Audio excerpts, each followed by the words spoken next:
cybercrime investigation training, sir. Okay.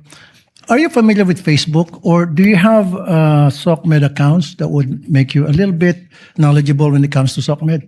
Yes, sir.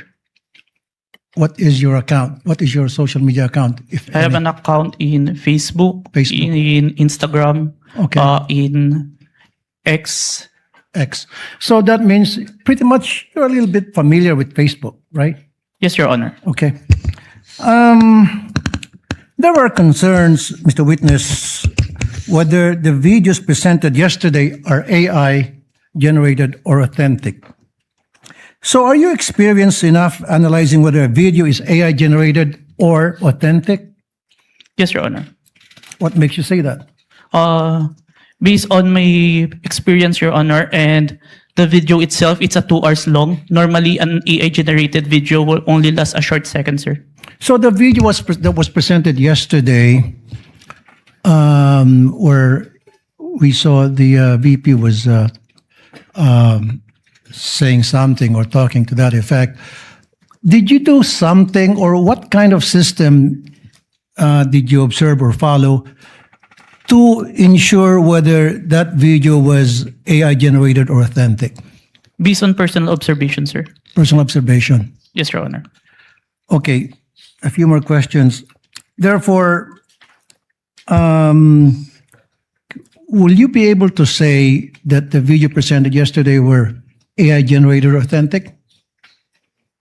The video presented today is what it is being seen on the Facebook, sir. Okay. So, based on your affidavit, you mentioned that the NBI subpoenaed some members of the media who are participants of the online press con on November 23, 2024, right? Yes, Your Honor. And subsequently, you said that you questioned and investigated these persons regarding the conduct of that press con. So, based on what you gathered from your investigation, so I have a few questions, right? Yes, Your Honor. Who set up the press conference? Based on our interview, sir, it is the Office of the Vice President, sir. So it wasn't spur of the moment? Press con? I can't confirm, sir, but it's the response of the media personnel that we interviewed. Okay, who invited the participants? If may, PC? staff of the Office of the Vice President, sir. Okay. Who are the participants? And how many participants were there, if you can remember? As far as I remember, it's at least 40. 40. Okay. Were there mainstream media or anybody from the broadsheets at that time? There are, sir. There were. Yes, sir. Do you know how many? Approximately, give or take? We have the one that we have issued subpoena, sir. At least 6, sir. 6. Okay. What was the reach of the video on that very day? Like how many views on that very day, and then a few days later? Were you able to observe that?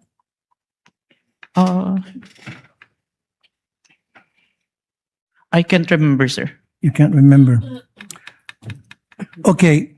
How did it spread? O paano kumalat sa SOCMED yung videos that was presented yesterday, as far as you know, when you did an investigation? It became trending, sir. It became trending. And my last question is, kasi in-establish dito is inciting to sedition on top of yung sa sinasabing grave threat. Ano yung mga comments na napansin mo doon sa video? Can you give us an example? One of the comments, because on the video November 23, there were mentioned about people power when asked a question by Princess Maui. And the Vice President agreed, and ang laban ay wala sa EDSA, nasa Malacanang, and there are responses from the comments, but it's not documented. That is agreeing, sir. No further question, Mr. Presiding Officer. Thank you, Senator Judge Tulfo. Senator Judge Aquino, thereafter Senator Judge Pangilinan. Senator Judge Aquino has 2 minutes. You may proceed, sir. Maraming salamat, Mr. Presiding Officer. Mr. Kalilong, kanina may nabanggit na 2 affidavit Isang January at isang February. Yung January ay binalik sa inyo, tama po ba? Yes, Your Honor. And there were 7 grounds why it was returned to you, is that correct? 7 points. Can you narrate what are these 7 points that you addressed? Is that the correct term that you addressed in the second affidavit? Yes, Your Honor. Can you name them, please? May I have the certificate, sir? Who has a copy of the certification? Was it counsel for the respondent? Your Honor, may I approach? Yes, you may approach and show him the document being alluded to by Senator Judge Aquino.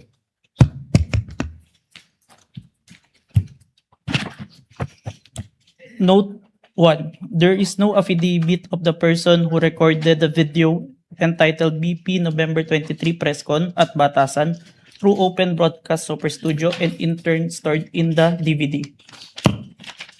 Number 2. The press briefing conducted on October 18, 2024 was not recorded and or stored in DVD, and there was no TSN of the said briefing and the necessary affidavit of the person taking the TSN. Number 3, Annex I and K DVD with markings NBI-CCN-C-24-12436-2 and NBI-CCN-C-24-12436-2 were not accompanied by an affidavit of the recorder and the TSN. Number 4, Annex L did not indicate who made the TSN. There was also no affidavit of the person who made the TSN. Number 5, the affidavit of what Patricia Morales mentioned that she stored the footage in a USB and submitted to the NBI. However, there was no USB attached to the complaint. Only DVD was attached. There was no detail regarding the content of this DVD. Number 6, only the minutes of meeting with several personalities and representatives from various media outfits were submitted. Although the minutes were signed, there was no individual affidavit executed regarding to the contents of the said minutes. Number 7, one of the elements of crime of grave threat is that the offender threatens another with the infliction upon the latter's person, honor, and property, or upon that of the latter's family, or if the wrong amounting into a crime. In the instant complaint, only the NBI executed an affidavit and there was no participation on the part of the offended party, as it appears in the NBI is not the offended party of the crime of grave threat. Okay, so nakuha mo yung nag-submit kayo, yan yung binalik sa inyo, and then you did your best to correct all those items, is that correct? Yes, Your Honor. Okay, the first 6 are technical, no? Yes, Your Yung Honor. panghuli is a matter of who is the offended party. Yes, Your Honor. Hindi nyo na-correct yan? Or nung binalik ninyo, it was accepted already by the DOJ, is that correct? There is an explanation, Your Honor, that was included in the letter of the former director, Judge Jaime Santiago, sir. Okay. and- Wherein yeah, go in ahead. in the filing for preliminary investigation, it is not required for the victim to execute an complaint affidavit. Yan yung sir. sagot ng NBI. Yes, Your Honor. And once you submitted, it was accepted by the DOJ. Yes, Your Honor, and we received a certification, Your Honor, that our evidence is enough for preliminary investigation, sir. Okay, yun na yung second response to the second affidavit that you provided. Yes, Your Honor. Okay. May mga nabanggit dun sa mga statements tungkol sa hitman, no? Sa totoo lang, yung presensya ng hitman, mabigat yon. So, let me ask, are you the one who investigated just the video or did you also investigate the presence of the hitman that was being mentioned in the videos of the Vice President? I was only tasked for the video, sir. Okay, may I direct this to the prosecution? Will you be presenting other witnesses that will pertain to this alleged hitman? As to the alleged hitman, Your Honor, please. Yes. Yes. So kayo, Mr. Kalilong, hindi kayo nag-imbestiga niyan. Wala kayong alam tungkol dun sa presensya ng hitman. Yes, Your Honor. Okay. Mr. President, I will refrain from my questions and wait for the witness pertaining to the hitman. Maraming salamat. Noted and entered into records, Senator Judge Pangilinan, thereafter Senator Judge Ontiveros, and then Senator Judge Villanueva. Thank you, thank you. You have 2 minutes. Thank you, Mr. Presiding Officer. The question is to the witness. Kanina tinanong sa iyo ng Defense Counsel or Counsel for the Respondents na kung ikaw ay abogado. Ang sagot mo hindi. Yes, sir. Ikaw ba degree holder? Yes, Your Honor. Ano ang degree? Bachelor of Science in Accountancy, Bachelor of Science in Accounting Technology, and I'm a certified public accountant, sir. So you're a certified public accountant. Yes, sir. Kahapon, tinanong ko sa iyo yung training, no? Kasi nabanggit mo nagkaroon ka ng mga training. Ang nabanggit mo kahapon, 2 weeks ng training. Yes, sir. Pero on what matter? Only on photo and video authentication, sir. Okay. Meron pa bang ibang training na ikaw ay you went through bilang expert or competent witness sa usapin ng digital technology, cybersecurity, online training? Meron ba? Yes, Your Honor. Anong mga ito? I mentioned that I have a training in Certified Computer Hacking Forensic Investigator. I have a training in Computer Forensic, Mobile Forensic, and Photo and Video Authentication training. I have also training in Cybercrime Investigation. We also undergone a 480 hours training on cybersecurity. And a training before we start the bureau, we have undergone the NBI Academy, which teach us all the aspects in investigation, sir. Okay, and siguro last question. Ang training na ito, puro local ba o meron ding training sa ibang bansa? I have an international, sir, recently. Ano yan? It's a training in Strasbourg. Okay. The name of the training is...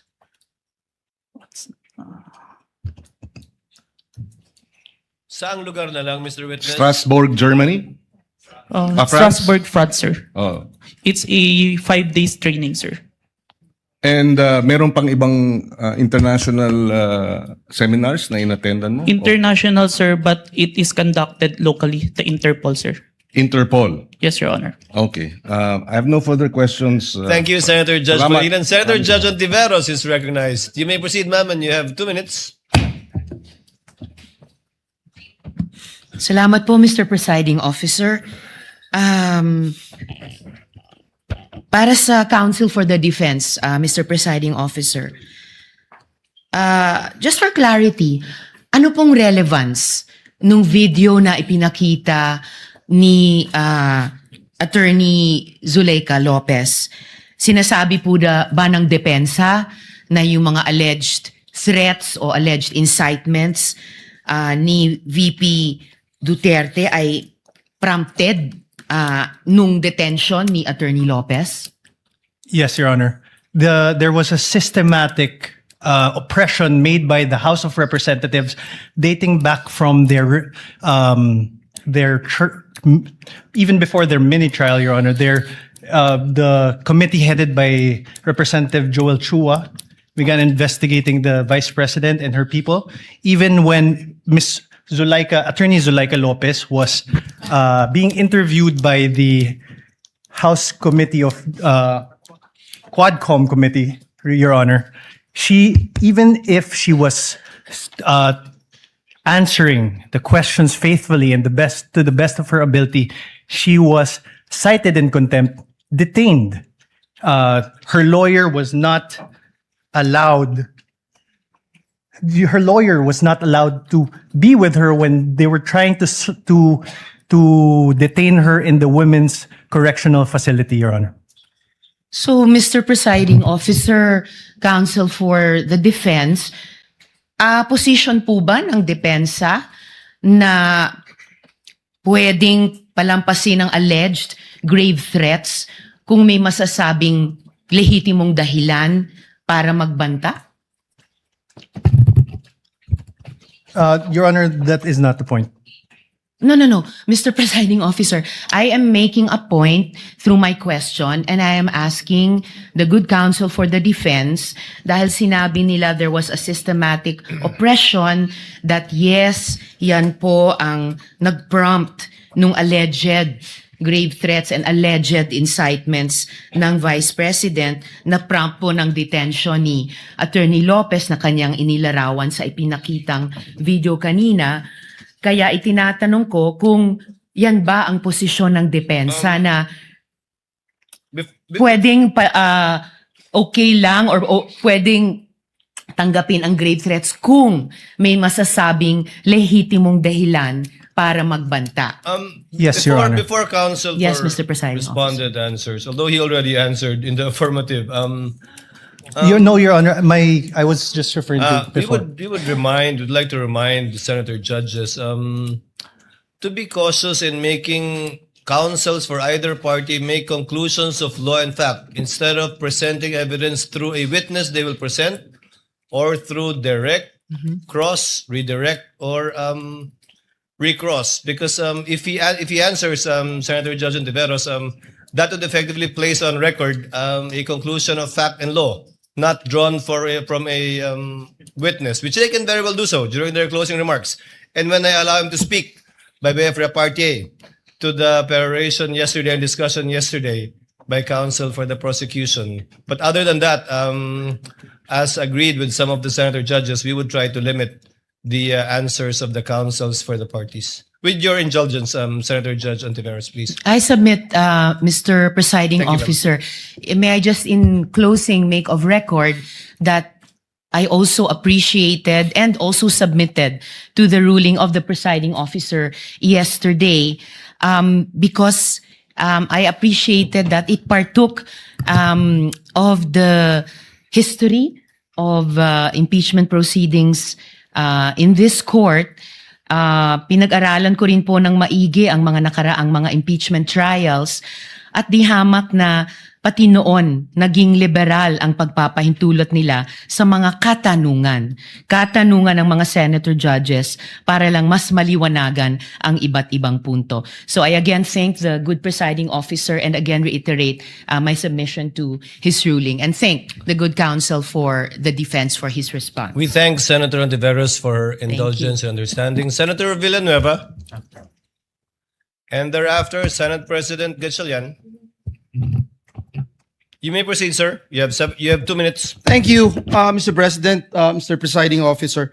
May I just point out something to the witness? Mr. President, Your Honors, the witness mentioned yesterday that reported statements of the Vice President were referred to the Presidential Security Command and evaluated in coordination with the National Security Council.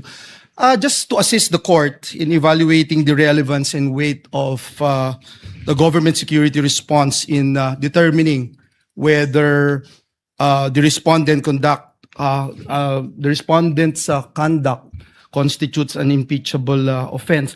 May we know from the witness could the witness explain yung threats po ba, how threats against the president are ordinarily assessed by the government? Kasi dito yung lumalabas yung pag-weigh natin whether or not meron bang bigat yung threat o ito'y ordinaryong threat na nangyayari sa pang-araw-araw nating buhay. Specifically, Mr. Witness, what factors are taken into account in evaluating a reported threat and in determining appropriate measures?